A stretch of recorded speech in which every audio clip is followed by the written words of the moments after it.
بسم الله الرحمن الرحيم الحمد لله رب العالمين له النعمة وله الفضل وله الثناء الحسن وصلوات الله البر الرحيم والملائكة المقربين على سيدنا محمد أشرف المرسلين وحبيب رب العالمين اللهم علمنا ما جهلنا وذكرنا ما نسينا وانفعنا بما علمتنا وزدنا علما وإنا نعوذ بك من حال أهل النار رب اشرح لي صدري ويسر لي أمري واحلل عقدة من لساني يفقه قولي اللهم لا سهل إلا ما جعلته سهلا وأنت يا حي يا قيوم تجعل الحزن إذا شئت سهلا اللهم اجعل أمري هذا سهلا آمين.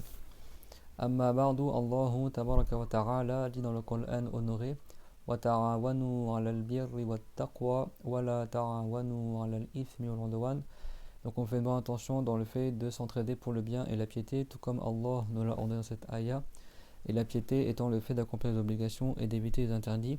Et on fait en cela une bonne attention, lillahi ta'ala, conformément à la parole du prophète sallallahu alayhi wa sallam: innamal a'malu binniyat wa innama likulli imri'in ma nawa. C'est-à-dire, certes, les bonnes œuvres ne valent que par les intentions, et certes, chaque personne a pour elle ce pourquoi elle a fait l'intention. Aujourd'hui, on change un peu de décor parce que on n'a pas pu faire le cours au même endroit que d'habitude. Et Inch'Allah, on continue dans le chapitre du Hajj.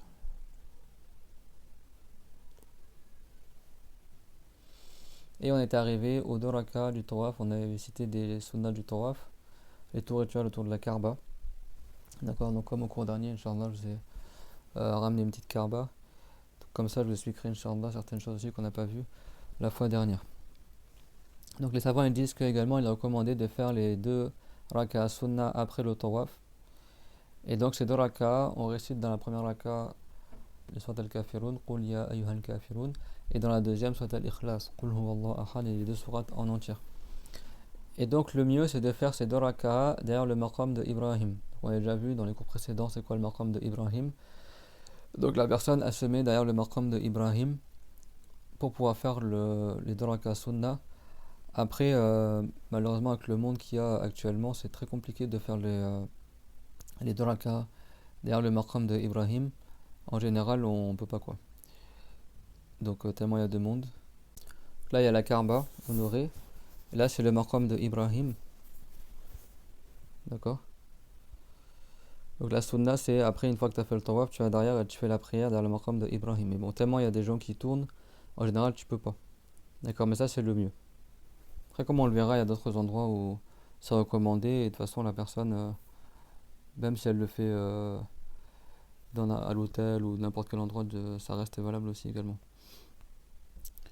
Donc le mieux est de faire les 2 raka'a derrière le maqam de Ibrahim. Puis s'il peut pas, il peut le faire dans la Kaaba. Donc bon, maintenant il ne te laisse plus rentrer dans la Kaaba facilement. Le prophète, alayhi salatu wassalam, comme ça dans le Bukhari, il faisait la prière des fois dans la Kaaba. Et il se mettait entre les 2 piliers.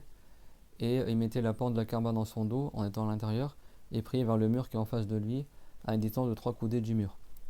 Alors bizarrement maintenant tu vois que les Saoudiens ils ont mis pile à cet endroit là un gros buffet en marbre pour mettre soi-disant les produits de nettoyage de la Kaaba quoi. ماذا يوجد داخل الكعبة؟ تضم الكعبة 3 أعمدة قوية وضعها الصحابي عبد الله بن الزبير. الأعمدة مصنوعة من خشب الساج الذي يتميز بمقاومته للعوامل الجوية، وطليت أجزاء منها بالذهب فيما بعد، وعلقت عليها بعض المصابيح التي تعطي أجواء من السكينة. الكعبة لها سقف مزدوج ويتم دعم السقف بواسطة الأعمدة ال3، كما تضم بابا يؤدي إلى بناء الدرج الذي يصعد إلى سطح الكعبة. أما الأرضية فهي مغطاة برخام عالي الجودة بلون أبيض يميل إلى الرمادي، وتغطى الكعبة من الداخل بستارة من الحرير مكتوب عليها الشهادتان وبعض أسماء الله الحسنى، كما يوجد بها 9 أحجار من الرخام مكتوبة بخط الثلث بالحفر إلا حجرا واحدا مكتوبا بالخط الكوفي. Le prophète il priait entre les 2 piliers et quand tu es dans la Kaaba tu peux prier dans n'importe quelle direction parce que comme tu es entouré par la Kaaba, Sauf si la porte elle est ouverte, si tu pries en direction de la porte ouverte, bah, ça ne sera pas compté comme étant prié en direction de la Qibla parce que tu pries en face d'un trou, quoi. Et si la porte de la Kaaba elle est fermée et que tu pries en direction de la porte de la Kaaba, c'est valable. Donc dans la Kaaba, tu peux prier dans n'importe quelle direction. Et tu prends le mur, tu te mets face à un mur et tu pries en direction du mur, quoi, de la Kaaba. Le prophète alayhi salam, lui, il rentrait, il priait dans la Kaaba, sallallahu alayhi wa sallam. Dans certains hadiths, il est rentré avec plusieurs compagnons également. Et en général, il priait, il mettait la porte de la Kaaba dans son dos et il priait entre les deux piliers. La Kaaba, à l'intérieur, il y a deux piliers, deux colonnes. Et le prophète, il priait entre les deux. Et donc, si la personne ne peut pas faire la prière des deux rakas dans la Kaaba, alors il le fait sous la gouttière en or, qu'on appelle la gouttière d'Ar-Rahma, Mizab Ar-Rahma. Donc la Kaaba, elle est là. Donc là, c'est la porte de la Kaaba, c'est Quraysh qui avait monté la porte de la Kaaba, pas que tout le monde y rentre dedans, mais à la base, la porte était au niveau du sol. Et le prophète, il avait voulu mettre une porte derrière, mais il l'a pas fait parce que ça faisait pas longtemps que les Quraysh étaient rentrés en islam, pour pas qu'ils soient vexés. Là, il y a la pierre noire, soi-disant. Et donc, quand tu fais le tawaf, comme dans ce sens-là, comme on a vu dans le cours dernier, après tu termines ton tawaf, le maqam d'Ibrahim, il est en face de la Kaaba, ici. Et donc, si tu ne peux pas prier dans le maqam d'Ibrahim, tu pries dans la Kaaba. Si tu ne peux pas prier dans la Kaaba, bah, dans ce cas-là, tu pries sous la gouttière en or. La gouttière en or, elle est là. Donc là, tu as le Hajr al-Ismail. Et là, tu as ce qu'on appelle Mizab al-Rahma. Les doras sont exaucés sous la gouttière en or. Ils sont également exaucés au niveau de la pierre noire et le multazam qui est entre la pierre noire et la porte. Voilà, la Kaaba, comme elle est petite, on voit pas grand chose, mais si on reprend l'image que je vous ai donnée là.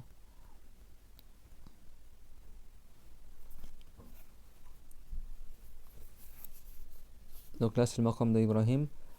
La gouttière en or, elle est là. D'accord? Là, c'est le multazam, les doigts sont exaucés, la pierre noire. Donc, tu ne peux pas rentrer dans la Kaaba pour faire la prière des 2 rakas sunna après le tawaf. Tu vas là et tu pries dans le maqam, dans le Hajr al-Ismail, sous la gouttière en or. Moi, quand j'ai fait ma première Umrah il y a 15 ans, c'est ce qu'on avait fait, alhamdulillah. On était rentré par là et puis on s'était retrouvé pile sous la gouttière. Et on est resté, on avait prié et après tellement il y avait du monde, on était bloqué, donc du coup on est resté une demi-heure sous la gouttière en or à faire des doras, collés à la Kaaba comme ça. Maintenant ils te laissent plus rentrer. Il y a plein de trucs, plus le temps il avance, plus ils t'interdisent des choses qu'ils n'interdisaient pas avant, quoi. Avant tu pouvais rentrer habillé normal pour faire le tawaf autour de la Kaaba.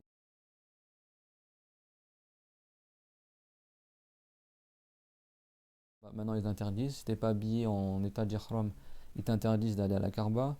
Avant on pouvait prier comme on voulait dans le Hajj al-Ismail, maintenant ils t'interdisent. C'est juste à certains moments ils ouvrent pour les femmes ou je sais pas quoi. Alors pour prier dans la Kaaba, n'en parlons pas, quoi. Donc voilà, ça, c'est des gens, ils prétendent combattre les bidras et les Saoudiens, ceux qui font le plus de bidras dans la religion, quoi. Même dans le Sari entre Safa et le Marwa, maintenant dans le dernier étage, tu as des voitures électriques et les gens ils font en voiture électrique le Sari, les 7 trajets entre Safa et le Marwa. Inch'Allah, on se retrouve le 14 mai au 1er juin pour le Hajj 2026 avec Umrah et des sciences entraîne. Inch'Allah, dans ces lieux bénis, que Allah nous facilite le nusouk et qu'il nous accorde la baraka en cela. Ils ont agrandi le Sari dans un endroit qui est même pas valable. Ils ont plein de bidras. Maintenant tu vas aller à Rwanda, il faut un QR code. Sinon il t'interdit d'y rentrer. Tu peux aller qu'une fois par an. Si t'es pas à Médine. Et après ils disent que toutes les bidras sont haram. Après ils disent non, mais quand c'est des bidras dans la dunya tu peux, mais quand c'est dans la religion c'est haram. Bah, tout ça c'est des bidras religieuses qu'ils ont inventées et qui sont interdites. T'as pas le droit d'empêcher les gens de rentrer dans une mosquée ou de faire la prière quelque part dans la mosquée de la Haram ou dans la mosquée du prophète, hein, les salatu wassalam. Il interdit même aux femmes de rentrer dans la mosquée du prophète. Et le prophète il a dit la tamna'u ima Allah masajid Allah. N'interdisez pas aux femmes de rentrer dans la mosquée. Eux ils interdisent aux femmes d'aller passer le salam au prophète. Alors les salatu wassalam. Que des bidras, il y a des bidras qui sont mauvaises. Et après ils prétendent faussement et hypocritement combattre toutes les bidras alors que c'est eux qui font le plus de bidras et toute leur religion est les bidras, même toute leur croyance est les bidras. Le fait de croire que Dieu serait dans le ciel assis sur le trône, ça c'est une bidra. C'est pas la croyance du prophète ni la croyance des compagnons, ni la croyance de tous les prophètes ni des anges.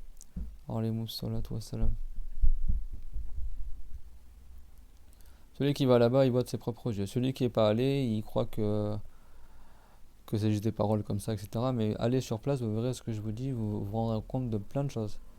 Que ces gens-là, ils sont plus là pour nuire aux musulmans que servir les musulmans. et empêcher les musulmans de faire leur umrah et d'avoir la crainte dans leur prière, de profiter de la baraka de ces lieux-là. Ils font tout pour te perturber et ils font exprès d'avoir un mauvais comportement, comme ça la personne n'a plus envie de retourner là-bas. Ça, c'est voulu. C'est voulu que les Saoudiens font exprès de se comporter mal envers toi, de te parler mal, d'être violent avec toi, etc., pour qu'après tu ne reviennes plus là-bas. Comme ils n'arrivent pas à empêcher les pèlerins d'y aller, quand ils sont apparus, les Wahhabites, ils coupaient la route aux pèlerins et tuaient les pèlerins et tuaient les musulmans, hein. Comme maintenant ils peuvent plus le faire trop, bah ils t'embêtent, soit ils mettent très très cher le Hajj, ou quand tu es là-bas, ils font des travaux partout, ils font du bruit. Même quand tu es dans le Sahari, il y a carrément des haut-parleurs dans lesquels ils mettent l'imitation des bruits des travaux. Il n'y a même pas de travaux, mais ils mettent comme ça en boucle, avec des haut-parleurs, c'est des enregistrements. Et tu fais le temps, ils mettent du savon par terre parfumé, alors que ça ferait bien que les pèlerins vont pouvoir se parfumer. Ils jettent ça sur le sol, comme ça tu es obligé d'aller ailleurs. Enfin, que des trucs comme ça, quoi. Que pour fatiguer les gens. Comme ça, après, les gens, ils ont plus envie de retourner là-bas. Donc, si il peut pas faire dans la Kaaba, il fait sur la gouttière en or, qu'on appelle Mizab al-Rahma. Et si il peut pas faire sous la gouttière en or, et ben il fait à n'importe quel endroit dans le Hajar al-Ismail. Hajar al-Ismail, donc c'est l'arc de cercle qu'on a vu tout à l'heure. Ben ça, quel que soit l'endroit où il fait, il n'est pas forcément sous la gouttière, hein. Ben, le Hajar al-Ismail, bah, il peut se mettre là, là, là, au plus au fond. S'il ne peut pas être sous la gouttière, il prend une autre place dans le Hajar d'Ismail. Dans l'enceinte de Ismail, comme on a vu dans les cours précédents, pourquoi elle a été nommée ainsi, on va pas tout redire à chaque fois. S'il ne peut pas faire dans le Hajar d'Ismail, alors il le fait entre le coin et le maqam de Ibrahim. C'est-à-dire que là, tu as le coin de la pierre noire. Là, tu as le maqam de Ibrahim, bah, il fait entre les deux. S'il n'arrive pas à faire derrière le maqam d'Ibrahim, il fait entre les deux. Bon, là, entre les deux, il y a encore plus de monde. Donc, tu ne peux pas trop le faire à notre époque. Et s'il ne peut pas, alors il le fait face à la Kaaba, où qu'il soit. Il se met face à la Kaaba et puis il fait la prière où qu'il soit. Ouais. Et s'il ne peut pas se mettre directement face à la Kaaba, alors il fait entre les deux coins yéménites. Donc, les deux coins yéménites. Donc on dit coin, mais ça veut dire que c'est pas le bout de la Kaaba, hein, c'est ça l'angle. Les deux l'angle qui sont en direction du Yémen, donc le Yémen c'est vers le sud. Donc c'est l'angle, celui-là que le prophète il faisait l'istilam et celui-là. Alors l'istilam ça veut pas dire qu'il donnait un bisou aux angles. La pierre noire c'est recommandé de lui faire un bisou au début. Au début il se met face à la pierre noire, face à la Kaaba avant de commencer le tawaf. Donc là il a une excuse pour être face à la Kaaba. Il met ses deux mains comme ça. Il fait un bisou sans bruit, il met le front, Bismillah, Allahu Akbar, 3 fois. Et après, qu'est-ce qu'il fait? Il se met dans la bonne direction et puis il commence à tourner. D'accord? Et si il recule un peu, après il commence à tourner. Donc après, quand il va tourner, il va pas se remettre à chaque fois face à la pierre noire.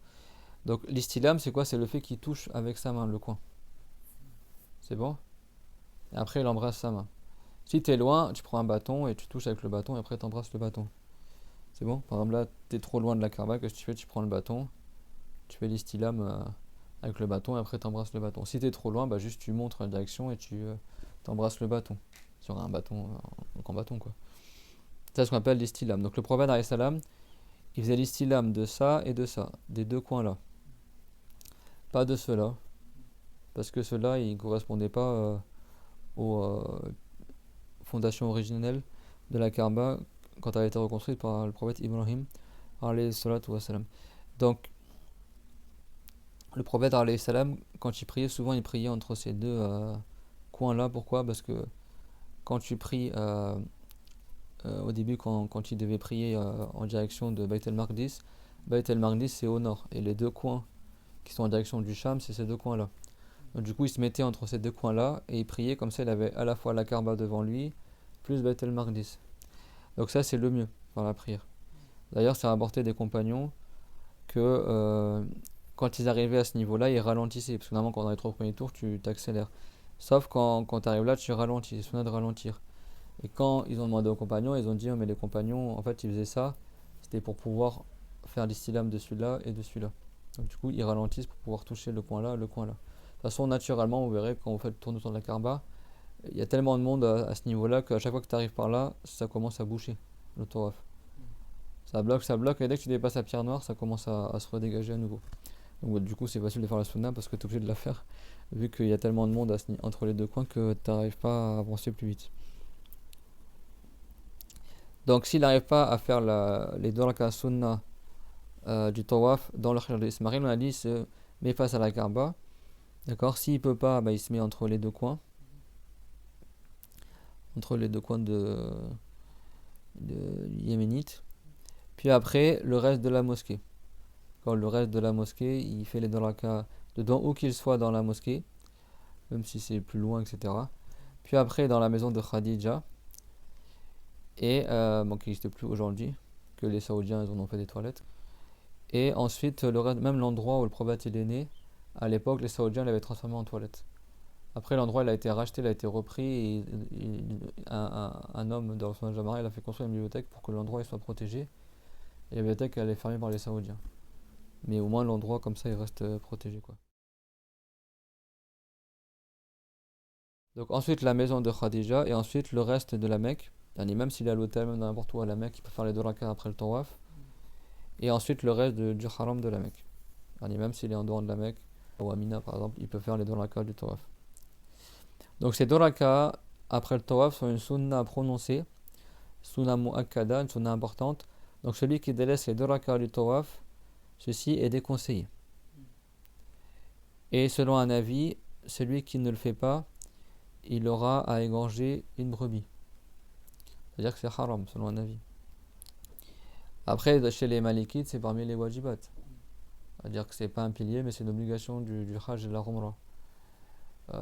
Chez les Hanafites, chez les Malikites aussi, il doit prier. Et dans l'école Chavri, il y a deux avis. Donc le mieux, c'est de le faire, quoi.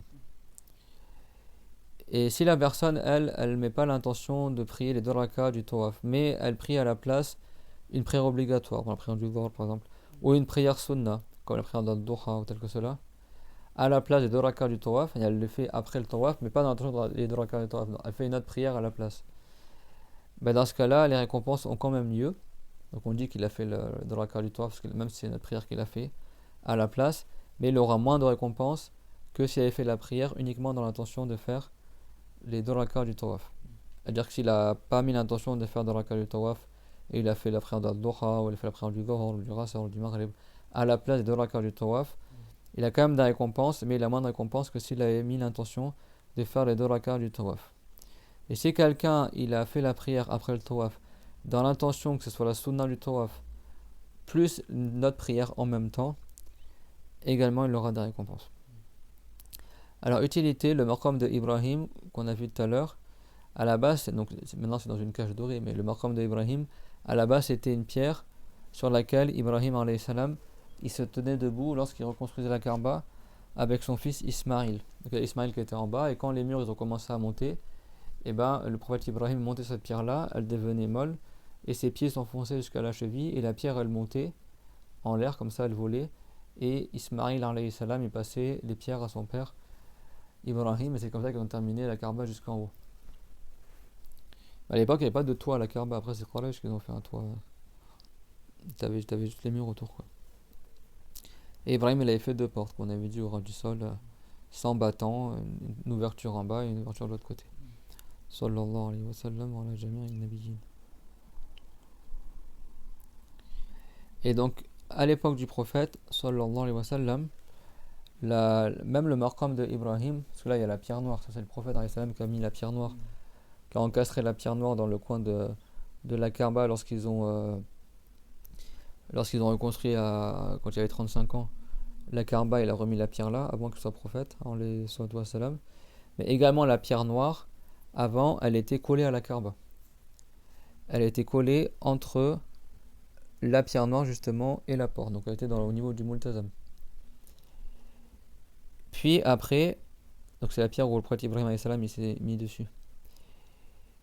Et après, il y a eu, donc après la mort du prophète, il y a eu un déluge. Comme vous savez, il y a le sol de la Mecque, c'est un sol rocailleux, donc l'eau ne s'infiltre pas trop dans le sol. Et du coup, quand il pleut beaucoup, après ça coule, quoi. Ça fait des torrents d'eau. Et du coup, le torrent d'eau, il a déplacé la pierre en dehors de la Kaaba. Et du coup, la pierre, elle est restée éloignée de la Kaaba. Bon, certains ils disent que c'était à l'époque de Omar ibn al-Khattab. Allahu a'lam. Mais les gens voilà, qui habitent là-bas, ils disent que c'était à son époque. Et aujourd'hui, à notre époque, à cause du fait que les Saoudiens ils ont voulu agrandir l'espace pour faire le tawaf, et ils ont fait encore une nouvelle bidra, qu'est-ce qu'ils ont fait? Ils ont éloigné encore plus le maqam de Ibrahim. Et le maqam de Ibrahim, le vrai maqam de Ibrahim, la vraie pierre, tu vois les orteils du prophète Ibrahim. C'est-à-dire que même la pierre ou le truc en métal qu'ils ont mis là, dans le soi-disant maqam de Ibrahim, que tu vois aujourd'hui, tu vois juste deux ovales comme ça. Alors, Inch'Allah que la pierre elle est toujours dessous, mais qu'ils ont mis ça par-dessus. Mais va savoir s'ils n'ont pas aussi enlevé le maqam de Ibrahim et qu'ils ont mis un autre truc à la place. Parce que la pierre noire, elle a été cassée. Hein. Ce que tu vois au coin de la Kaaba, c'est juste quelques petits fragments de la pierre noire. La pierre noire, la majorité de la pierre noire, elle est pas dans la Kaaba. Elle a été cassée à une époque.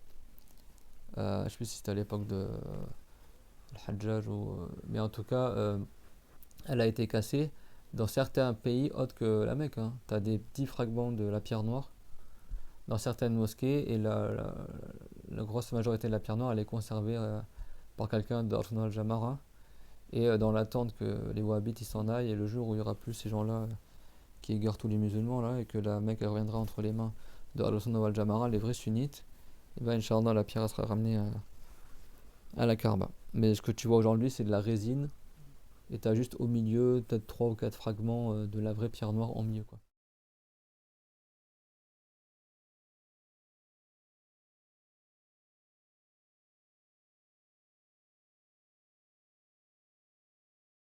La majeure partie de la pierre noire elle n'est pas dans la Kaaba aujourd'hui. Et le maqam d'Ibrahim, c'est pas ce que tu vois dans le dans la cloche là. C'est pas les deux ovales que tu vois. Parce que les compagnons, ils ont vu le maqam d'Ibrahim, ça dans le hadith, et ils disaient que ils ont vu que en fonction de la forme des orteils, parce que tu vois les pieds, c'est soit tu as le pouce comme ça, et après les orteils ils descendent comme ça. Il y en a, ils ont le pouce comme ça, le majeur au milieu, et ça redescend comme ça. Il y en a, ils ont droit comme ça. Et le prophète, si je me rappelle bien, il avait les pieds comme ça, c'est-à-dire que ça faisait comme une pointe. Et donc les compagnons, ils regardaient le maqam d'Ibrahim et disaient les pieds qui ressemblaient le plus à l'empreinte du maqam d'Ibrahim, c'était les pieds du prophète. Par rapport à la forme des orteils. Et aujourd'hui, tu vois pas les orteils, tu vois même pas le talon, c'est même pas une forme de pied, c'est juste deux ovales comme ça.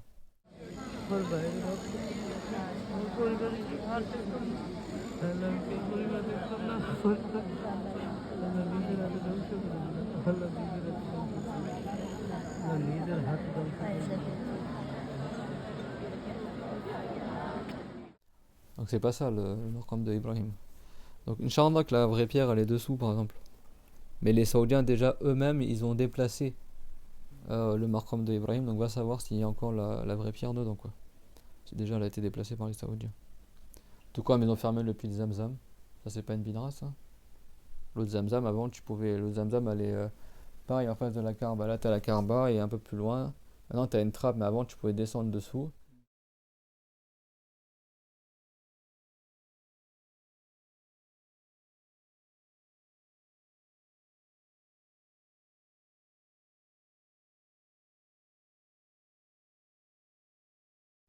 Et t'avais l'eau de Zamzam. Et t'avais Arlus Siqaya, Al-Rabbas et Ibn Rabbas.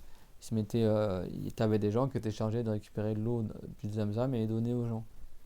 Et le prophète, dans le Bukhari, il a dit Innakum ala ramalin salih, ça va être sur un acte vertueux. Et ça, ils le font plus maintenant.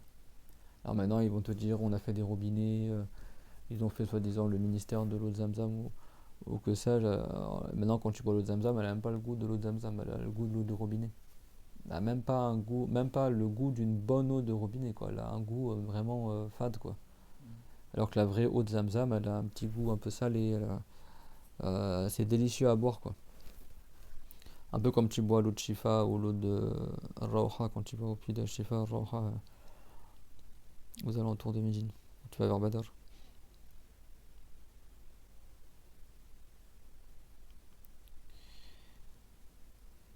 Et donc aujourd'hui, elle a été encore plus éloignée, le maqam d'Ibrahim, de la Kaaba. Et le maqam d'Ibrahim, son origine vient du paradis. comme la pierre noire. La pierre noire et le maqam d'Ibrahim, ce sont deux pierres, deux rubis, deux pierres précieuses du paradis. Et c'est rapporté que le maqam et la pierre noire, le maqam d'Ibrahim et la pierre noire, ont été descendus du paradis, et c'était deux rubis, deux yaquts, de parmi les yaquts du paradis. Puis Allah, il a éteint leur lumière, parce que sinon ça aurait éclairé toute la dunya. Et si Allah n'avait pas éteint leur lumière, ils auraient éclairé ce qui est entre l'Orient et l'Occident. Et ça, c'est Ibn Hibban qui l'a rapporté, autre que lui. Donc la pierre, elle était lumineuse, elle était claire, quoi. Sa lumière, quand elles ont été sorties du paradis, Dieu, il a éteint leur lumière pour pas que ça éclaire, parce que ça éclaire plus que le soleil au paradis. Et après, quand la pierre elle a été encastrée dans la Kaaba, les mouchriquines, quand ils faisaient les tours autour de la Kaaba, ils frottaient dessus et la pierre elle a fini par noircir à cause de leur shirk et de leur péché. Donc si une pierre elle noircit à cause des péchés, que dire du cœur? Que Dieu nous fasse miséricorde. Et le prophète alayhi salam, quand il est arrivé, il a l'envie de l'Égypte et qu'il a conquis la Mecque, il a dit aujourd'hui il n'y aura plus personne aucun mouchrik ne va tourner autour de la Kaaba, et aucun homme tout nu ou quelqu'un tout nu va tourner autour de la Kaaba. Parce que les gens, ils tournaient nus autour de la Kaaba à l'époque de la Jahiliya, les mouchriquines, parce que le shaitan il leur a fait croire que comme ils ont fait des péchés dans leurs habits, il fallait pas qu'ils mettent leurs habits. Sauf Quraysh, les nobles de Quraysh, en fait, ils se prêtaient des habits pour faire le tawaf autour de la Kaaba. Mais le commun des gens, ils se mettaient tout nus, ils sifflaient, ils tapaient des mains, ils disaient des paroles de shirk. Et donc le prophète, quand il a conquis la Mecque, il a dit aujourd'hui il n'y aura plus personne tout nu qui va tourner autour de la Kaaba.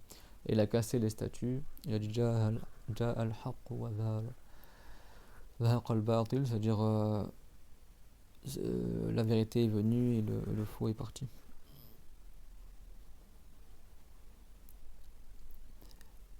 Et donc ça, c'est après que les gens de la Mecque aient mécru en adorant les idoles, après Ismaïl, d'une longue période, pour que cela soit que les gens en tirent leçon, quoi.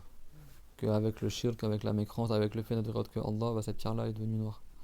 Et également dans la Kaaba, ils avaient mis, soi-disant, selon eux, les mouchriquines, ils avaient mis une statue d'Ibrahim et une statue d'Ismaïl, selon eux, soi-disant, et avec des azlam, des trucs pour tirer au sort, en faisant croire que, voilà, quand ils voulaient quelque chose d'important, c'était marqué Mon Seigneur m'a ordonné, Mon Seigneur m'a interdit, là, il n'y avait rien.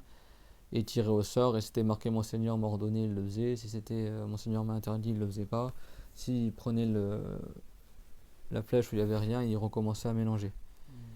Et donc ça, c'est interdit de faire des trucs comme ça, ce qu'on appelle azlam. Et eux, ils avaient mis ça entre deux statues qui prétendaient être Ibrahim et Ismaïl, et que, soi-disant, eux, ils faisaient ça. Et le prophète, qu'est-ce qu'il a fait quand il a conquis la Mecque? L'envie de l'Égypte, il est rentré dans la Kaaba, et il a sorti ces statues-là, et il a dit oui, eux, ils prétendent que les deux prophètes ont fait ça alors qu'ils n'ont jamais fait ça. Et ils savent très bien qu'ils l'ont jamais fait. Et il a pris un chiffon humide et il a effacé les icônes. Les icônes, c'est-à-dire les dessins de shirk. Les idoles, c'est les statues qui sont adorées hormis Dieu, et les icônes, c'est les dessins qui sont adorés hormis Dieu. Ce qu'on appelle en arabe les wathan. L'asnam, sanam, c'est les statues qui sont adorées hormis Dieu, et le wathan, c'est les dessins qui sont adorés hormis Dieu. Et certains ils disent les deux pour les statues qui sont adorées hormis Dieu, les idoles. Utilité, le tawaf est ce qu'on appelle quelque chose de taraboudi. Taraboudi, c'est-à-dire on le fait pour obéir à Allah Azza wa Jal. C'est-à-dire que toi tu ne sais pas pourquoi on le fait, il y a une sagesse que nous on ne connaît pas, mais on le fait parce que Allah nous ordonne de le faire. On appelle ça taraboudi. Bon, pourquoi il y a 5 prières et pas 2? On dit 5 parce que taraboudi, Dieu nous a ordonné 5. Et là c'est pour montrer que nous on est soumis à Allah Azza wa Jal, et que la personne elle se soumet à son Seigneur sans que cela soit relatif ou que ça dépende d'une cause qui serait apparente. Et ça c'est la réponse à celui qui demanderait pourquoi le tawaf c'est 7 tours et c'est pas moins ou plus. Tu dis parce que c'est pour que nous on montre notre soumission à Allah Azza wa Jal. Allah il sait pourquoi, nous on sait pas pourquoi, mais on le fait parce que Allah nous l'a ordonné. Et la sagesse du tawaf, c'est de montrer que la personne elle se maintient sur l'obéissance à Allah. C'est comme si la personne qui fait le tawaf, elle disait quoi que je tourne, quoi que je me déplace et que je tourne, et où que je sois, je me maintiens sur l'obéissance à Allah. Donc on va terminer par cela l'explication du tawaf. L'auteur il a dit le quatrième pilier du Hajj, c'est le sari entre Safa et Marwa, 7 fois, depuis le Aqad jusqu'au Aqad, et depuis le départ de la première montagne jusqu'à l'autre montagne. Dans le passé, il y avait des Aqad, il y avait comme des arcs de cercle construits comme ça. Maintenant, ça n'existe plus, quoi.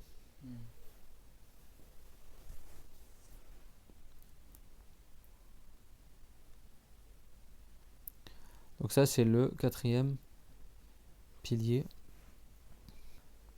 Et le sari, dans le passé, il était beaucoup plus petit que ce qu'on voit maintenant. Donc dans le passé, le sari, il était comme ça. C'est-à-dire que tout ça, là, c'est aller-retour, hein. Là, tu pars et là, tu reviens. Vous avez vu? C'est un seul couloir. Maintenant, les Saoudiens, ils ont agrandi, de sorte que tout ça, là, qui est rassemblé à la fois l'aller et le retour, c'est devenu juste le retour. Après, ils ont mis un autre à côté, la même taille. Après, ils ont mis entre les deux un passage qui fait tout ça, là, pour les fauteuils roulants. Et après, ils ont remis le double de ça, Yanni, ici. Vous savez que le sari, maintenant, il est peut-être 3 fois plus grand que ce qu'il était avant.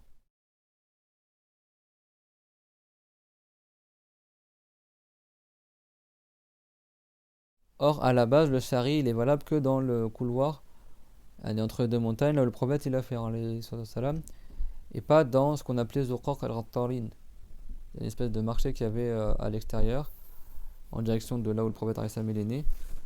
Et là, les savants ont dit que par unanimité, c'est pas valable de faire le sari là-bas.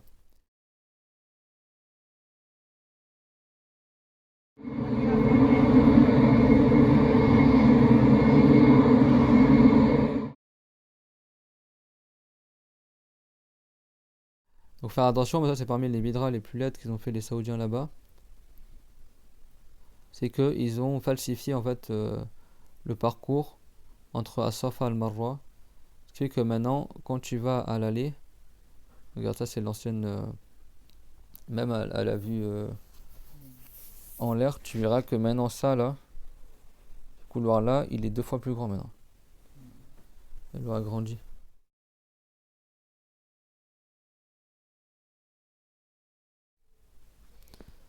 À Mina, ils ont construit ça pour les bassins à Jabhat al-Aqaba. Là, je veux dire que ça, c'est pas une bidra. Après, je dis pas que c'est mauvais, hein, si ça évite qu'il y a des gens qui meurent, etc. Mais après, faut pas dire que tout ce que le prophète il a pas fait, c'est haram, alors qu'eux, ils ont fait énormément d'aménagements qui n'étaient pas à l'époque du prophète. Et ce sont des bidras dans la religion parce que ce sont des choses religieuses.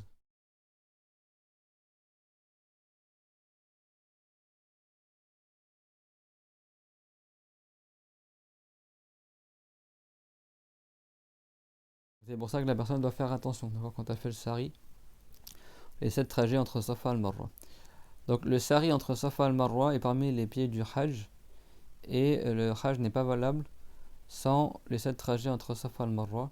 Bon, ça, la divergence chez les savants. Dans l'école Shafi'i, c'est un pilier. Chez les Malikites, chez les Hanafites par exemple, c'est une obligation, mais c'est pas un pilier. Certains compagnons du prophète ont dit que c'était pas un pilier. Et bon, dans tous les cas, tu dois le faire à la base. Même ceux qui ont dit que c'est pas un pilier, comme les Hanafites, ils ont dit que c'était un wajib, c'est-à-dire que si tu le fais pas, tu tombes dans le péché. Mais ton Hajj reste valable. Dans l'école de Shafi'i, c'est le 4e pilier du Hajj, donc si tu le fais pas, le Hajj n'est pas valable. Donc, et il a également des conditions pour qu'il soit valable. Donc la première, c'est qu'il commence dans les parcours impairs, donc dans le premier trajet, le troisième, le cinquième, le septième. Il faut qu'il parte de Safa et après il arrive jusqu'à Al-Marwa. Et dans les trajets qui sont pairs, le 2, le 4, le 6, et ben il va de Al-Marwa jusqu'à As-Safa. Donc Safa jusqu'à Marwa c'est un trajet, Marwa jusqu'à Safa c'est un trajet, Safa jusqu'à Marwa c'est un trajet. Donc pour chaque aller c'est un trajet, le retour c'est un autre trajet. C'est pas un aller-retour, ça compte comme un trajet. Et l'arc de cercle, alors maintenant ils ont mis comme des coupoles, ça fait comme un rond au plafond. Donc ça c'est le signe que c'est le début du trajet et jusqu'à l'autre coupole qui est la fin du trajet. Alors normalement si tu es au rez-de-chaussée, tu dois monter un peu sur les rochers. Alors au moins tu mets ton pied à la base des rochers et tu pars de là. Et la sunna c'est de monter en haut de la taille de la taille d'une personne, de taille normale. Maintenant ils ont mis des vitres les Saoudiens, donc c'est encore une bidra. Ils ont mis du carrelage, tout ça, ils ont mis des vitres, tu peux même pas t'approcher des rochers, parce que c'est derrière la vitre. Et maintenant récemment, qu'est-ce qu'ils ont fait? Ils ont raccourci encore le trajet, ce qui fait que tu peux même pas t'approcher des vitres. Tu es obligé de tourner avant. Donc c'est pour ça que moi je vous recommande de faire le sari dans les étages supérieurs, parce que quand tu es dans les étages, tu peux vraiment aller jusqu'en haut des montagnes, quoi. Tu fais tout le tour derrière.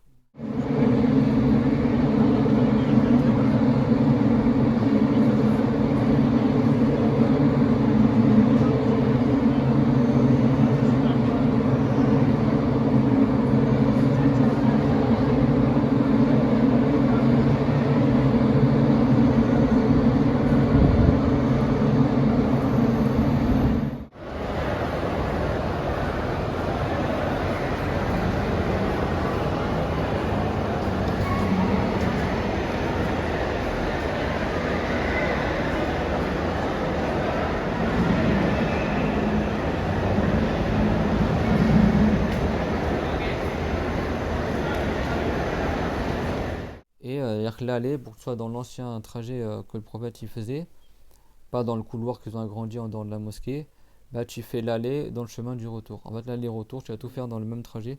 C'est comme je vous ai montré dans la photo de tout à l'heure, c'est que dans le passé, l'aller-retour, il se faisait dans le couloir qui aujourd'hui correspond au retour. Tout ça là, à la base, c'était aller-retour. Maintenant, ça là, tu vois là, c'est les fenêtres qui mènent dehors. C'est-à-dire que là, après, c'est la cour qui. Donc là, c'est le retour. Qui mène à, à là où le prophète est né, etc., en dehors de la mosquée. Donc les gens, ils faisaient aller-retour dans ce couloir-là. Donc là, tout ça là, à la base, c'était le trajet aller-retour.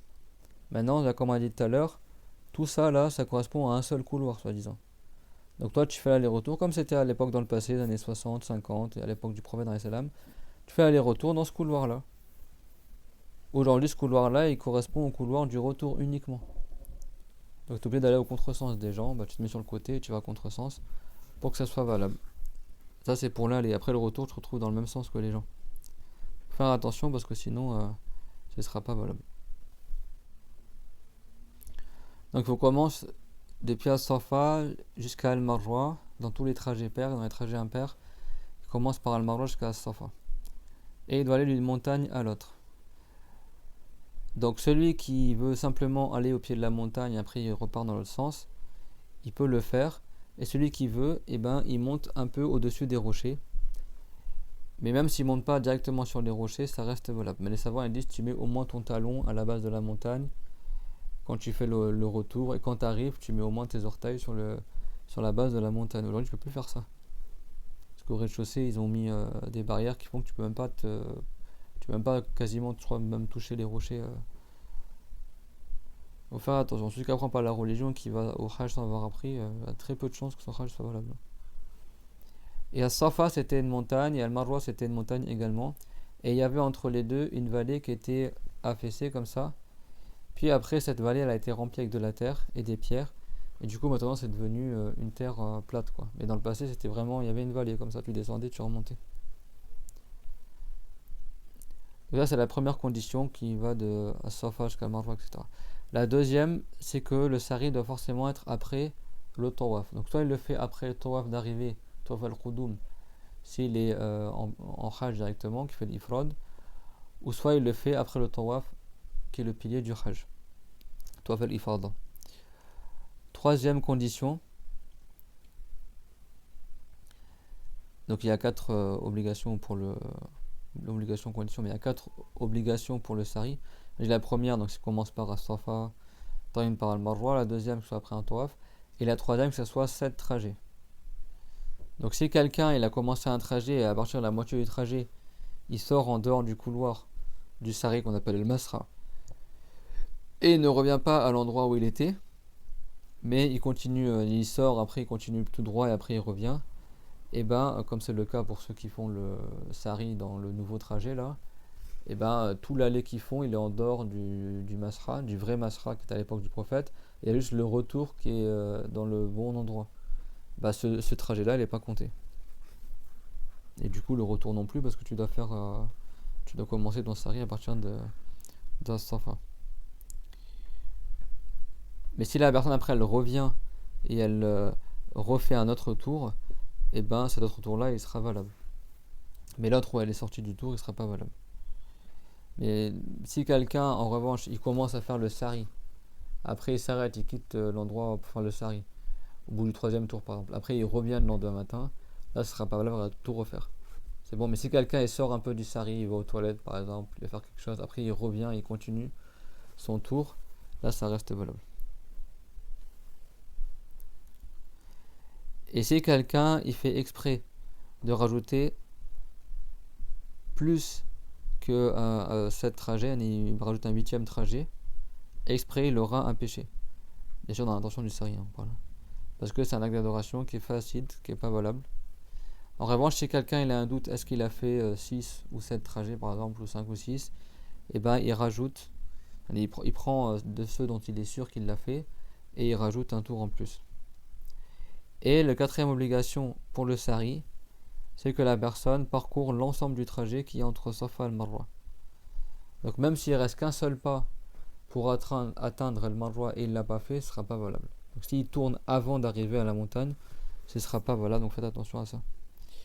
Et il est recommandé de faire les 7 trajets à la suite, comme on a dit. On a dit qu'il peut s'arrêter un peu après revenir, mais c'est pas il revient le lendemain. Si il revient le lendemain, ce sera plus valable.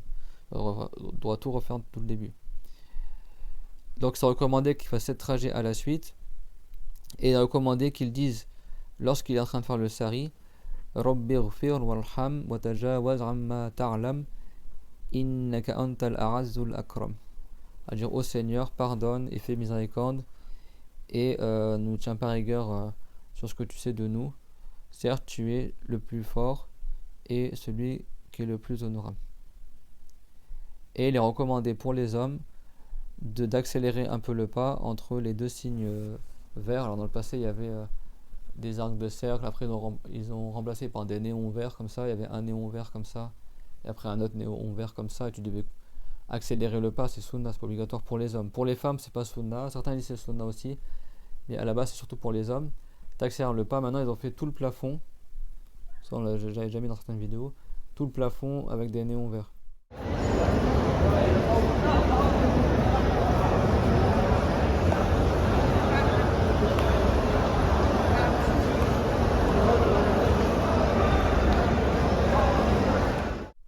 De sorte que c'est même plus un signe, le début arrivé, c'est quasiment tout le plafond comme ça avec des néons verts, du début jusqu'à la fin. Donc là pour les hommes, c'est recommandé qu'ils accélèrent. Si t'accélères pas, c'est pas haram. Tu auras manqué la sunna. Si quelqu'un il est fatigué, il n'arrive pas à accélérer, il fait comme s'il faisait semblant d'accélérer. Et s'il y a trop de monde, c'est pareil. Il fait comme s'il accélérait, même s'il y a du monde. Le cinquième pilier du hajj, c'est al-halq ou al-taqsir, c'est-à-dire le fait de soit raser la tête, ou soit de raccourcir les cheveux. Donc le cinquième pilier du hajj, al-halq ou al-taqsir, et al-halq, c'est-à-dire le fait de raser à la racine le cheveu avec la lame de rasoir. Et le taqsir, c'est le fait de raccourcir les cheveux, même si c'est quelque chose de peu. On a dit, même si c'est par exemple la taille d'une phalange de tous les côtés, ça c'est le mieux qu'il fasse toute la tête. Chez les Malikites, c'est obligatoire qu'ils enlèvent toute la tête. Chez les Hanafites, c'est au moins le quart. Chez les Shafirites, c'est au moins 3 cheveux. Au minimum, le bout d'un cheveu, et le mieux c'est que ce soit la taille d'une phalange, 1 cm par exemple, ou plus. Et s'il rase, c'est le mieux pour les hommes, parce que pour chaque cheveu qui tombe, il aura des lumières au jour dernier. Et la femme, le mieux c'est qu'elle prenne de l'ensemble de ses cheveux, elle raccourcit, elle prend ses cheveux comme ça, elle fait une natte, et enfin pas une natte, mais elle met tous les cheveux comme ça, et puis elle coupe. Comme ça, elle a coupé de l'ensemble de ses cheveux. Pour les hommes, le mieux c'est de raser, comme le prophète l'a fait à chaque fois qu'il a fait le hajj et la umrah. Et quand tu raccourcis, c'est-à-dire que tu prends pas le cheveu à la racine, alors que dans le rasage, tu le coupes dès la racine. Donc celui qui a fait l'une de ces deux choses, donc le fait de faire l'une de ces deux choses, que ce soit le halq ou le taqsir, le rasage ou le raccourcissement, c'est une obligation parmi les obligations du hajj. Et le taqsir dans le hajj et la umrah, donc le fait de raccourcir les cheveux, c'est obligatoire ou de les couper ou de les arracher, etc. Sans se dire bien sûr. C'est obligatoire que ce soit des cheveux de la tête. C'est pas par exemple la barbe, comme ça. La tête, ça veut dire le haut de la tête, du crâne quoi. Donc si le cheveu il est long, il arrive jusqu'aux épaules, et lui il a coupé une partie des cheveux qui dépassait sur les épaules, comme ça qui est retombé sur les épaules, ça reste valable. En revanche, si quelqu'un il coupe un cheveu ou un poil qui pousse en dehors de la tête, en dehors de ça, par exemple de sa barbe, ça c'est pas valable. Et en effet, le messager de Allah sallallahu alayhi wa sallam a dit Allahumma ghfir lil muhalliqin. Il a dit oh Allah, pardonne à ceux qui ont rasé leur crâne parmi les hommes. Et les compagnons ils ont dit walil muqassirin ya Rasulallah. Ils demandent aussi le pardon pour ceux qui ont raccourci leurs cheveux. Et là le prophète alayhi wassalam, il a répété Allahumma ghfir lil muhalliqin. Oh Allah, pardonne à ceux qui ont rasé leurs cheveux. Et là les compagnons ils ont redit une deuxième fois, ils ont dit walil muqassirin ya Rasulallah. Et demande aussi pour ceux qui ont raccourci les cheveux, ô messager de Allah. Et après le prophète alayhi salam, il a dit walil muqassirin, il a dit également pour ceux qui ont raccourci. Alors là c'est 2 fois, dans une version c'est 3 fois. Donc le prophète à chaque fois il invoquait que pour ceux qui ont rasé. Je parle pour les hommes parce que les femmes c'est haram de se raser la tête. Et à chaque fois les compagnons disent invoque aussi le pardon pour ceux qui ont raccourci. Et à la fin, la 3e fois ou la 2e fois, il a invoqué pour ceux qui avaient raccourci. Ça c'est rapporté par Al-Bukhari. Donc le prophète il a répété 2 fois pour les muhalliqin, pour ceux qui ont rasé, afin de montrer l'insistance sur le fait que c'est mieux de raser la tête quand tu fais le hajj ou la umrah pour les hommes plutôt que de simplement raccourcir les cheveux. Et ça n'a pas été rapporté que le prophète salam, il se rasait la tête en dehors du rituel du hajj et de la umrah, parce que parmi les bidras aussi qu'ils ont inventé, les wahhabites ou les saoudiens, tout le temps ils se rasent la tête, Dans certains hadiths, c'est rapporté que le prophète l'a dit qu'il y aura des égarés qui viendront vers la fin du monde, et parmi leurs signes, c'est qu'ils se raseront toujours la tête. Le prophète, il avait les cheveux longs jusqu'aux épaules. Et quand il se coupait les cheveux, il se coupait au niveau des oreilles. Il se rasait la tête que uniquement en hajj et en umrah. Donc ces gens-là, ils sont tout le temps en rituel de hajj et de umrah pour se raser la tête tout le temps. C'est pas haram de se raser la tête, mais ça c'est parmi les bidras. Ça se faisait pas à l'époque du prophète. Abu Bakr avait les cheveux longs. Tous les prophètes avaient les cheveux longs. Et le prophète, il se rasait la tête que uniquement durant le hajj et la umrah. Ou sinon il avait les cheveux qui arrivaient soit là quand il se coupait les cheveux, ou sinon il les laissait jusqu'aux épaules, mais il faisait pas plus long que les épaules. Pour les hommes c'est moubar de laisser plus long que les épaules, mais la sunna c'est jusqu'aux épaules. Parce que c'est sunna pour les hommes d'avoir les cheveux longs aussi. Et bien sûr si il a les cheveux longs il en prend soin. Comme le prophète il a dit man kana lahu sha'run falyukrimhu. Si quelqu'un a des cheveux alors qu'il en prenne soin. Donc en dehors du rituel de hajj et de la umrah, le prophète il rasait pas sa tête, mais il coupait ses cheveux, il les raccourcissait. Des fois ses cheveux arrivaient jusqu'à l'aube de son oreille, et des fois jusqu'à ses épaules, selon les différentes étapes de la pousse de ses cheveux. Quant aux femmes, Aïcha a dit Kunna azwaj ar-rasuli sallallahu alayhi wa sallam na'khudhu min shu'urina hatta takuna kal wafra. Elle disait nous, c'est-à-dire je vise les épouses du prophète alayhi salam, nous prenions tous nos cheveux comme une couette et après coupés comme j'ai montré tout à l'heure. Et ça faisait comme une coupe au carré. Ce que nous on appellerait, ce qu'on appelle le wafra. Le wafra, c'est ce que tu faisais aussi. C'est quand tu coupes tes cheveux au niveau des oreilles. Et donc elle coupait tout autour de la tête comme ça, de sorte que ça faisait comme un wafra, c'est-à-dire que les cheveux ils arrivaient au niveau des oreilles. Par conséquent, le fait de raccourcir les cheveux est permis pour les femmes, tout comme c'est permis pour les hommes.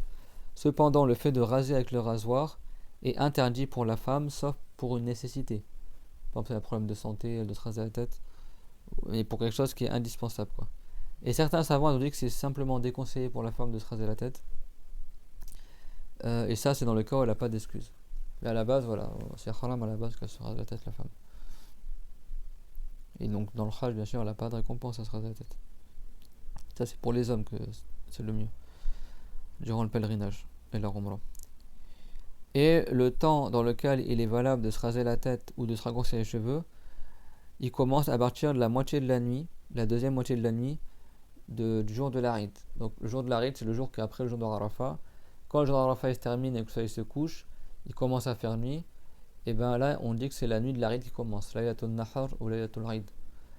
À la moitié de cette nuit-là, c'est-à-dire que tu comptes entre le Maghreb du jour de Arafat et le soubord de l'Aïd, combien il y a d'heures dans la nuit? Bon, si c'est 6 heures, bah, au bout de 3 heures, c'est la moitié de la nuit, imaginons. C'est un exemple, hein. C'est pas trop chose que ça. Et donc, quand c'est la moitié de la nuit, bah, à partir de la deuxième moitié, tu peux commencer déjà à te raser la tête, à faire le tawaf et l'ifada, et également à jeter les cailloux dans le bassin de l'Aqaba. Et avant cela, c'est interdit que la personne qui est en état de pèlerinage, elle n'enlève ne serait-ce qu'un cheveu ou qu'un seul poil de son corps. De même, il est interdit pour la femme qu'elle s'épile un cheveu ou un poil de son corps avant que ça soit la deuxième moitié de l'Aïd. Donc ça veut dire que c'est pas dès que la personne, dès que c'est la nuit de l'Aïd, il a ses cheveux. Et donc il apparaît que le fait d'éliminer le cheveu ou un poil du corps depuis le début de l'entrée en rituel jusqu'à la moitié de la nuit de l'Aïd est interdit. En revanche, après la moitié de la nuit de l'Aïd, le fait d'enlever le cheveu de la tête ou de les raser, ça devient un acte d'adoration pour Allah Azza wa Jal. Et le messager de Allah sallallahu alayhi wa sallam, il rasait sa tête pour son hajj et pour sa umrah avec le rasoir. Parce que le fait de raser est meilleur que le simple fait de raccourcir les cheveux avec le ciseau ou tel que cela. Donc l'obligation dans l'école de Chaféry, c'est d'enlever 3 cheveux, soit en les coupant avec le ciseau, soit en les épilant, soit en les brûlant, ou n'importe quelle manière de faire, bien sûr qu'il ne se nie pas, quoi. Cependant, il utilise une manière d'enlever le cheveu qui ne comprend pas de nuisance. Donc si quelqu'un il se nuit en enlevant ses cheveux, ça c'est interdit. Et dans l'école d'Abu Hanifa, c'est obligatoire, comme on a dit tout à l'heure, d'enlever au moins le quart de la tête. De raccourcir les cheveux sur au moins le quart de la tête.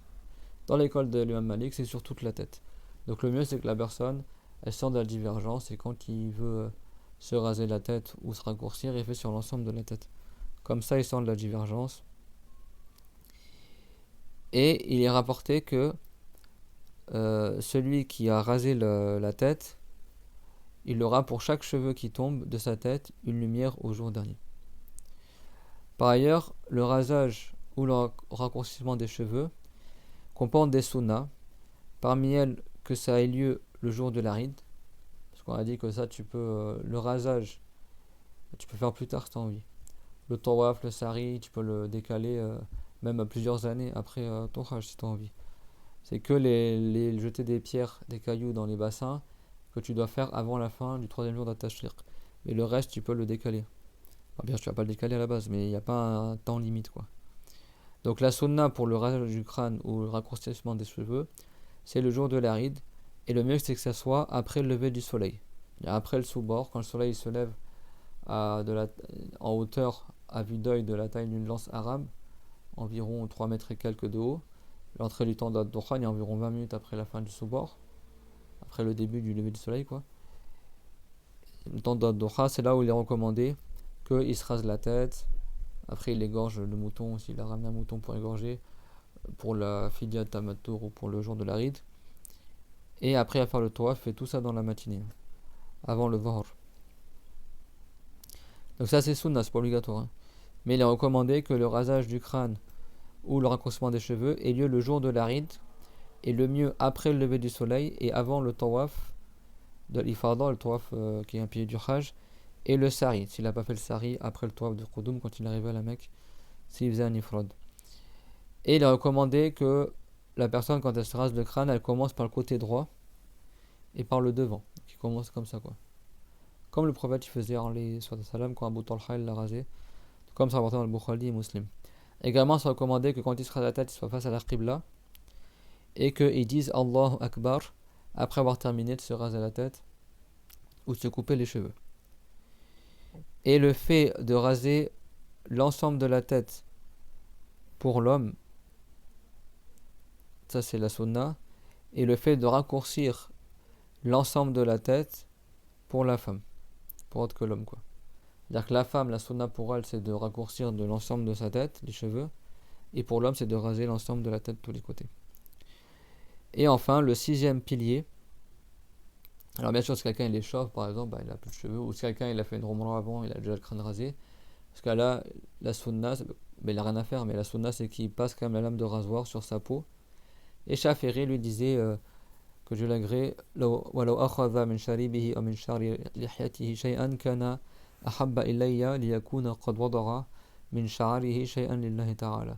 À dire, et que la personne, elle prenne quelques poils de sa barbe ou de sa moustache, qu'elle le coupe, c'est préférable pour moi, comme ça, elle aura au moins fait tomber quelques poils pour l'agrément de Allah. Mais ça, c'est pas obligatoire, c'est pas valable de faire pour la barbe. Là-bas, c'est la tête. Si quelqu'un n'a pas de cheveux sur la tête, pour pas qu'il ait rien rasé du tout, il coupe quelques poils de la barbe. Mais ça remplace pas la tête. C'est juste comme ça, il a fait tomber des cheveux pour l'agrément de Allah.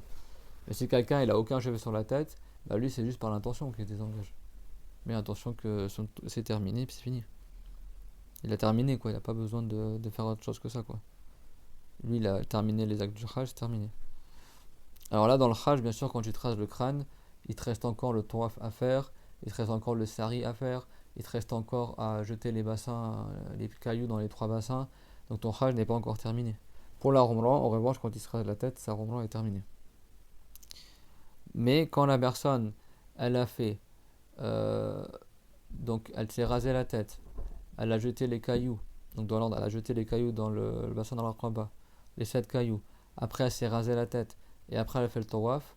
Si elle a fait les 3, elle s'est désengagée de son état d'ihram.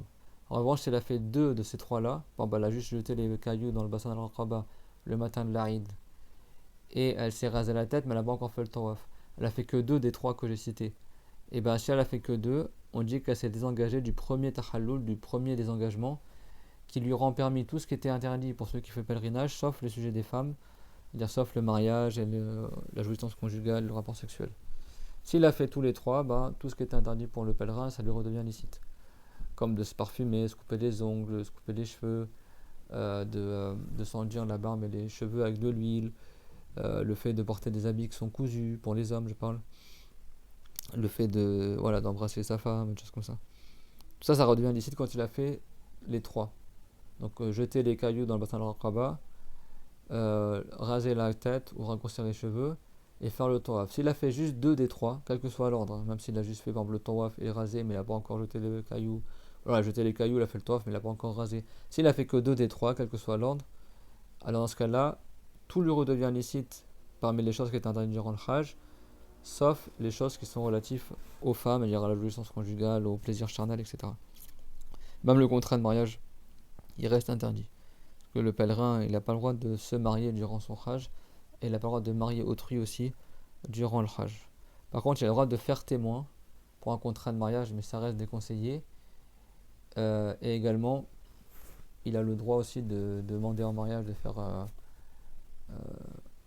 une demande en mariage, mais ça reste déconseillé.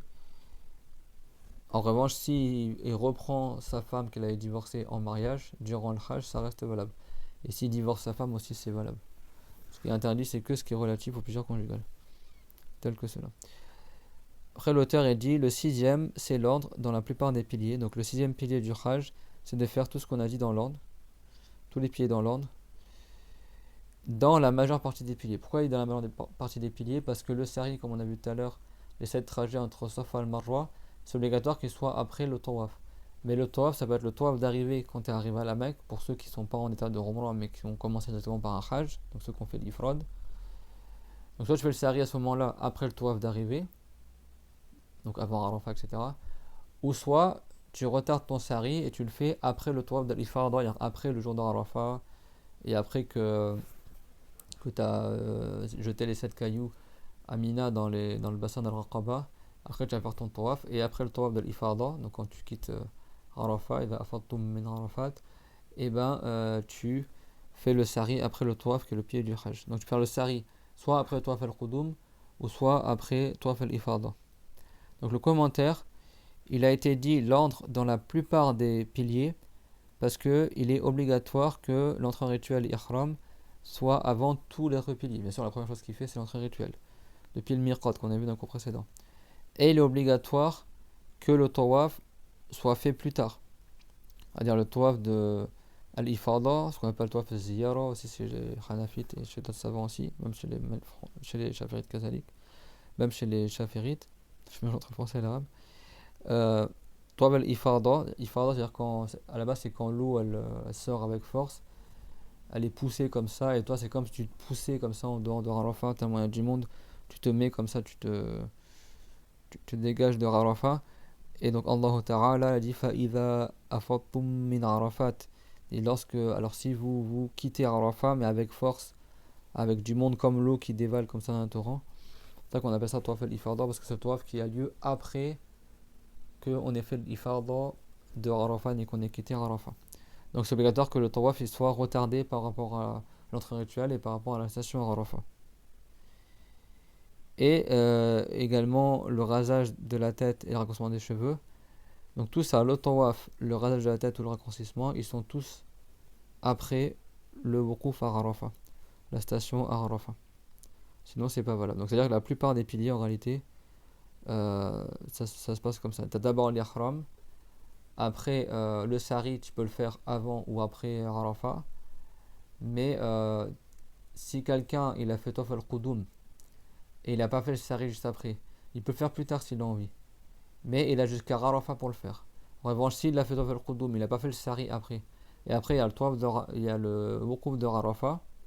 Il a fait le tawaf d'arrivée à la Mecque. Il n'a pas fait le sari. Et il a attendu jusqu'à ce que ce soit le jour de Arafat. Bah là, il ne pourra plus faire le sari. Il devra attendre que ce soit le tawaf al-ifada, le tawaf obligatoire du Hajj qui est après le wouqouf de Arafat, pour faire son sari. C'est-à-dire que tu n'as pas le droit de faire tawaf al-qudum, après tu as le wouqouf de Arafat et après tu fais le sari tawaf al-qudum. Parce que par la station Arafat, ton Hajj il débute. C'est bon? Ton Hajj il débute.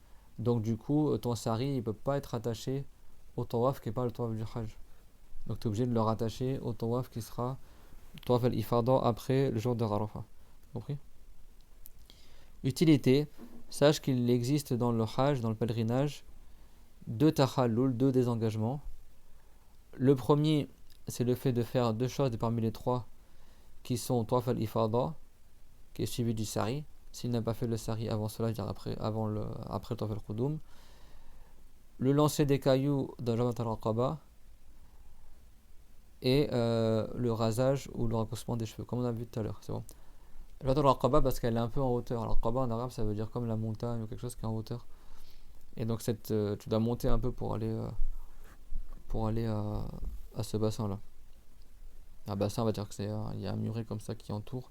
Bon, maintenant ils ont construit, comme on a vu tout à l'heure, des trucs en béton armé, mais avant de passer c'était juste comme ça un muret en rond. T'as une stèle au milieu et tu danses dessus quoi. Donc s'il a fait deux choses de parmi les trois qui sont le tawaf, jeter les. Alors là il a passé dans l'ordre. Hein. Normalement c'est tu jettes d'abord, après tu rases, après tu fais le tawaf. Mais bon, s'il a fait deux de ces trois là, et ben et ses engagements, c'est le premier tahallul, il s'est désengagé du premier désengagement. Et ces trois choses là qu'on a citées, donc le tawaf, jeter les cailloux dans le bassin d'Al-Raqaba et raser les cheveux, leur temps il commence après la moitié de la nuit de l'Arid, comme on a vu avant, la nuit qui est juste après Arafat. Et il devient licite par le premier tahallul, ce qui était interdit pour celui qui est en état de rituel, autre que le sujet des femmes. Et le deuxième tahallul, donc le deuxième désengagement, aura lieu par le fait que la personne accomplisse les trois choses qu'on a citées. Et après cela, donc quand il aura fait le deuxième désengagement, il lui sera licite tout ce qui était interdit à cause de l'entrée rituelle. Même le rapport sexuel avec son épouse, il pourra le faire. Et même s'il n'a pas encore jeté les cailloux dans les trois bassins. Voilà. Donc le pilier du Hajj, le tawaf, on l'appelle tawaf al-fard, on l'appelle tawaf al-rukun, tawaf al-ifada, tawaf al-ziyara, tout ça c'est la même signification. C'est le tawaf qui est un pilier du Hajj. Par contre, le tawaf d'arrivée, quand tu arrives à la Mecque, ça c'est un tawaf qui est sunna, qu'on appelle tawaf al-qudum. Et malgré ça, malgré le fait qu'il est sunna, tu peux faire le sari après qui comptera pour le sari du Hajj. Mais ça, c'est uniquement pour ceux qui ont fait l'ifrad, c'est pas pour ceux qui ont fait l'ifrad de tamatour, l'ifrad de qiran, et c'est pas ceux qui ont fait tamatour qui commencent par une umrah. Et tous ces piliers-là, autres que le wouqouf à Arafat, sont également des piliers pour la umrah.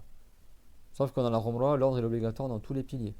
C'est-à-dire que tu commences par l'entrée rituelle, après tu vas faire le tawaf à la Mecque, après tu fais le sari, après tu traces la tête et l'ordre. Tu as 5 piliers. Et l'ordre il est obligatoire dans tous les piliers. C'est pas comme le Hajj, c'est pas l'ordre dans la plupart des piliers. Donc, le commentaire est que ces 6 piliers-là qu'on a cités, qui sont les piliers du Hajj, sont également les piliers de la Umrah, sauf la station à Arafah. Elle ne fait pas partie des piliers de la Umrah. Bien plus que cela, c'est même pas recommandé que pour la Umrah de faire la station à Arafah. C'est pas haram, hein, tu peux y aller, mais ça compte pas comme un acte de la Umrah. Par conséquent, il se résume de ce qui a précédé que les piliers de la Umrah sont au nombre de 5. L'entrée en rituel, le tawaf, le sari, le rasage ou le raccourcissement des cheveux et l'ordre. Donc ici, l'ordre est obligatoire dans l'ensemble des piliers de la Umrah, contrairement au pèlerinage. Et l'ordre obligatoire dans la Umrah a lieu par le fait que la personne commence par l'entrée en rituel, puis après elle fait le tawaf, puis après elle fait les 7 trajets entre Safa et Marwa, puis après elle rase ou elle coupe les cheveux. Utilité, les savants ont divergé, les fuqaha. Est-ce que le tawaf autour de la Kaaba est mieux ou la station à Arafah? Donc certains ils ont dit que la station à Arafah est mieux que le tawaf, et certains ils ont dit que le tawaf est mieux que la station à Arafah. Puis après le tawaf et la station à Arafah, le meilleur des actes du Hajj sont le sari, et après c'est le rasage de la tête. Que Allah nous facilite pour faire un pèlerinage qui soit accepté et récompensé. Et on demande à Allah Azza wa Jal qu'il nous fasse miséricorde. Wa akhiru da'wana anil hamdulillahi rabbil alamin. Wa sallallahu ala Muhammad ashrafil mursalin. Allahumma hajjan mabrura wa dhanban maghfura wa sa'yan mashkura. اللهم ارزقنا محمدا خير الجزاء وسائر النبيين واغفر لنا وللذين سبقونا بالإيمان اللهم زدنا علما وفقنا لما تحبه وترضى بارك الله فيكم وأحسن الله إليكم.